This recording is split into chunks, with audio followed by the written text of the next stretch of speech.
All right, let's talk about a situation that comes up all the time in government bidding.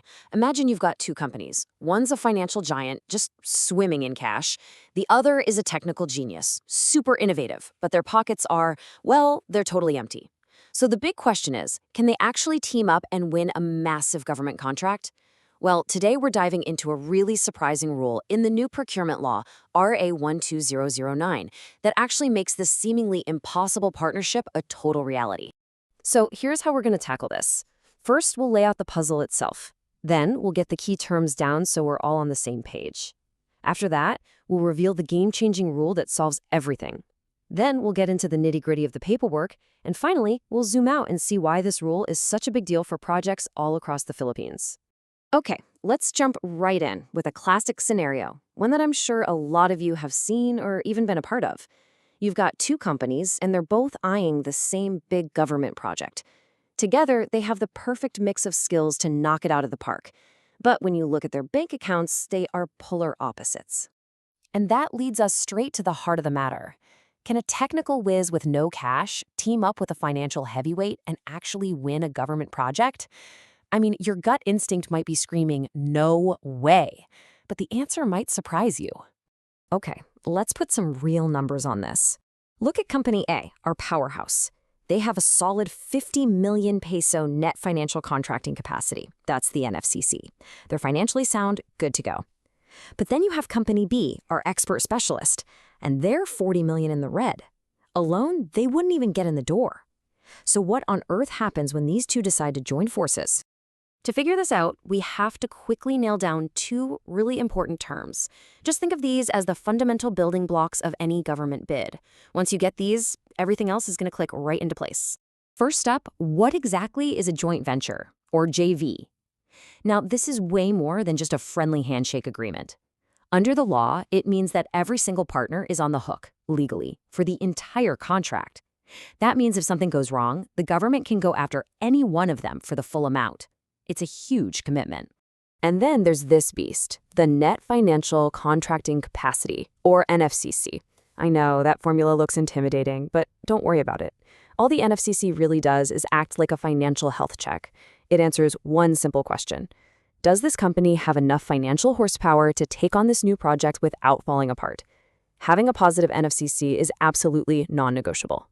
Okay, so we've got our scenario, we know the key terms. Now for the exciting part. Let's look at how RA 2090 comes in with a solution that is, frankly, a total game changer. The answer to our entire puzzle is a powerful idea called the principle of shared compliance. This single concept completely changes the way we look at the financial eligibility of a joint venture. And you don't have to take my word for it. Here it is, pulled straight from the law. What this is saying in plain English is that if any one of the partners submits the required financial documents and passes, then the entire joint venture is considered to have passed. This is huge. So here's where the magic happens. The Bids and Awards Committee is going to look at the bid. They'll see Company A's healthy 50 million peso NFCC, and that's it.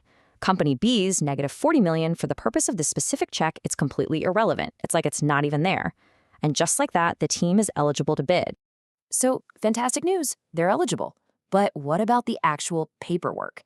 This new rule changes the process, so let's get practical and break down exactly who needs to submit what. This little table makes it super clear. Company A, our financial heavyweight, does the heavy lifting. They submit their NFCC computation, and, this is really important, they also submit their full list of ongoing contracts. Company B, they get a pass on both of those. But take a look at that bottom row. The PhilGEPS Platinum Certificate, that is a must-have for everyone at the table. No exceptions.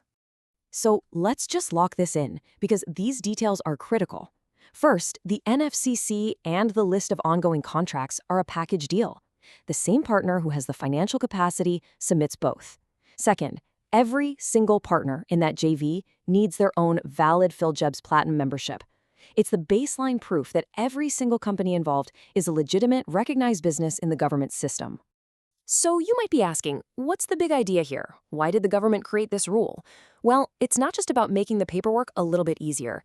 It's actually a pretty big strategic shift in the whole philosophy behind public procurement in the Philippines. Think of this rule as a catalyst. It's designed to encourage these kinds of smart, strategic partnerships. It allows the technical experts to finally team up with the financial powerhouses, and that opens the door for so many smaller, specialized firms, all the company Bs out there, to get a real shot at major projects. It levels the playing field. And when more teams can compete, you get more innovation, more efficiency, and ultimately better results for the public.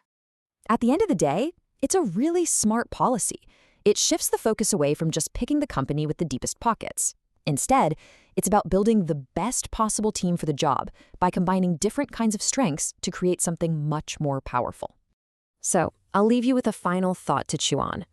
This rule is obviously fantastic for encouraging collaboration.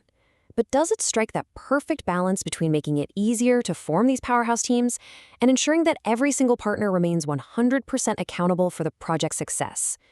It's a critical question as this new law really starts to be put into practice. Thanks for joining us.